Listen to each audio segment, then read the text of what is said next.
کچھ شاگرد ہوتے ہیں جو اپنا تعارف یوں کراتے ہیں، فلاں بزرگ کے ہم شاگرد ہیں، حوالہ استاذ کا دیتے ہیں، اور کچھ ایسے بھی ہوتے ہیں کہ استاذ اس پہ فخر محسوس کرتا ہے یہ کہتے ہوئے میں فلاں کا استاذ ہوں، تو میں اس پہ بجا طور پہ نازاں ہوں، میں امیر المجاہدین کا استاذ ہوں۔ اللہ ان کے صدقے ہماری بھی بخشش فرما دے۔ وآخر دعوانا ان الحمدللہ۔ اب تشریف لاتے ہیں ادارے خیال کے لیے معروف تجزیہ نگار اور یا مقبول جان صاحب۔ لبیک لبیک لبیک یا رسول اللہ، یا رسول اللہ، یا رسول اللہ۔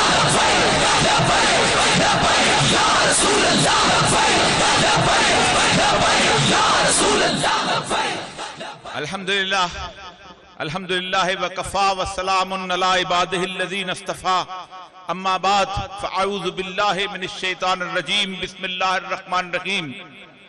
علماء کرام، مجھے اپنی کمائیگی کا، اپنی کم علمی کا احساس ہے۔ میں اس ساری محفل میں اعتراف کرتا ہوں کہ آپ لوگوں سے سب سے کم علم ہوں، لیکن آج اس محفل میں کھڑے ہو کے مجھے ایک عجیب و غریب قسم کی سعادت نصیب ہوئی ہے کہ جو شاید میں آپ کے سامنے پیش کرنا چاہتا ہوں۔ رسول اکرم صلی اللہ علیہ وآلہ وسلم کے سامنے صحابہ تشریف فرما تھے۔ آپ نے پوچھا دیکھو جنگیں شروع ہو جائیں گی، کہا یمن میں جنگ ہوگی، عراق میں جنگ ہوگی، شام میں جنگ ہوگی۔ صحابہ نے پوچھا یا رسول اللہ ہم کدھر جائیں؟ فرمایا علیکم بالشام، شام کی طرف جانا۔ دوبارہ کہا علیکم بالشام، شام کی طرف جانا۔ تیسری دفعہ کہا علیکم بالشام، شام کی طرف جانا۔ میں اس سعادت کے کیا قربان جاؤں کہ شام خود یہاں آ گیا، شام نے خود بیعت کر دی۔ علیکم بالشام، یہ رسول اللہ،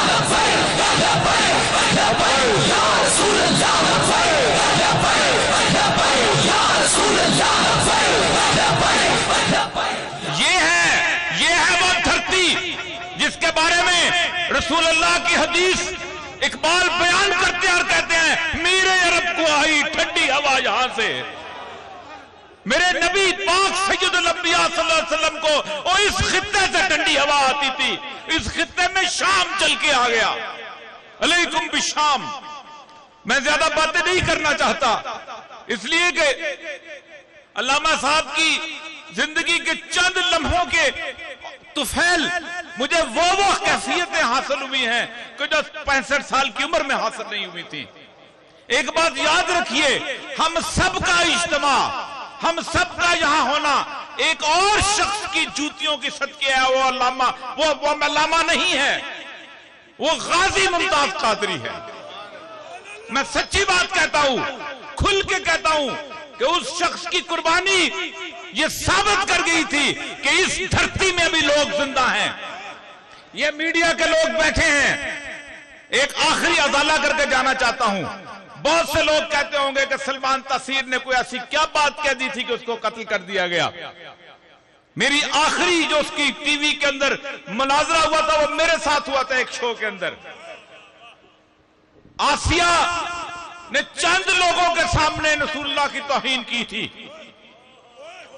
ایک شخص، میں مثال دیتا ہوں، کوئی بندہ آ کے کہے آپ سے کہ آپ کے باپ کو کسی عورت نے 6-7 لوگوں کے سامنے برا بلا کہا ہے، اور ایک اور شخص ٹی وی کے یہ کیمرے لے کے اس عورت کے پاس پہنچ جائے اور آپ کہیں گے کہ یہ کون ہے اور وہ بیٹا ہو، تو پھر آپ کیا کہیں گے اس بیٹے کے نام پہ؟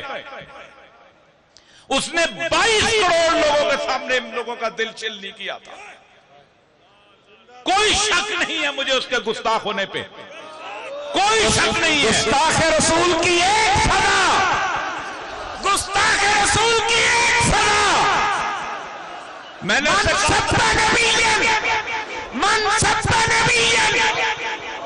میں نے اس کے سامنے اس ٹی وی میں کہا تھا، میں نے کہا دیکھو اس نے ایک گاؤں میں گستاخی کی تھی. تم نے 22 کروڑ لوگوں کے سامنے میرا دل چھلنی کیا ہے. اور ایک شخص نے وہ ثابت کیا کہ ہاں ابھی دیوانے اور فرزانے موجود ہیں. اقبال جب اس دنیا سے رخصت ہو رہے تھے تو انہوں نے ایک شعر کہا تھا, بڑا عجیب و غریب شعر ہے.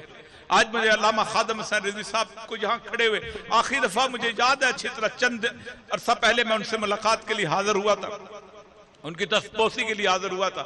علامہ اقبال نے کہا تھا سرود رفتہ باز آیت آیت, کہ پتہ نہیں پرانے لوگوں والی خوشبو دوبارہ واپس آتی ہے کہ نہیں. نصیبیں از حجاز آیت کے نہ آیت, کہ حجاز کی ٹھنڈی ہوا دوبارہ آتی ہے کہ نہیں آتی اگر میں چلا گیا.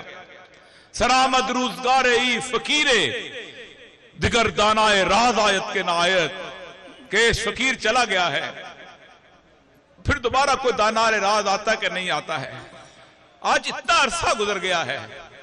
سچی بات یہ ہے کہ اس قوم کو جو تحفہ علامہ خادم حسین رضوی کی صورت ملا تھا, ذکر کرتے ہوئے تکلیف ہوتی ہے کہ آج ہماری آنکھوں سے اوجھل ہے. کوئی ہم میں خطا ضرور ہے ایسی. میں اپنے گربان میں جھانکتا ہوں تو کچھ لگتا ہے مجھ میں خطا ضرور ہے. میں اس میڈیا کے لوگوں کا بندہ ہوں, یہ سارے کیمرامین کھڑے ہیں, یہ ہر دوسرے کو لائیو دکھائیں گے, میرے سید خادم رضوی کو لائیو نہیں دکھایا ان لوگوں نے کبھی. جس دن پہلی دن میں نے ممتاز قادری کا جنازہ دکھانے کی کوشش کی, صبح سے لے کر شام تک ان لوگوں پر کوئی پابندی نہیں تھی, انہوں نے خود بند کیا ہوا تھا. ہم میں کچھ غلطیاں ہیں, ورنہ اللہ اپنے تحفے لے کے چھینا نہیں کرتا. دعا کریں اللہ تبارک و تعالی یاد رکھے ایک سنت جو علامہ خادم حسین رضوی صاحب نے زندہ کی تھی اسی کو زندہ رکھیے گا. ہم سب کا ایمان ہے کہ سید الانبیاء صلی اللہ علیہ وآلہ وسلم زندہ ہیں, اور زندہ ہونے کے وقت کسی اور کو قائد نہیں مانا جا سکتا, کسی اور کی لیڈرشپ نہیں چل سکتی.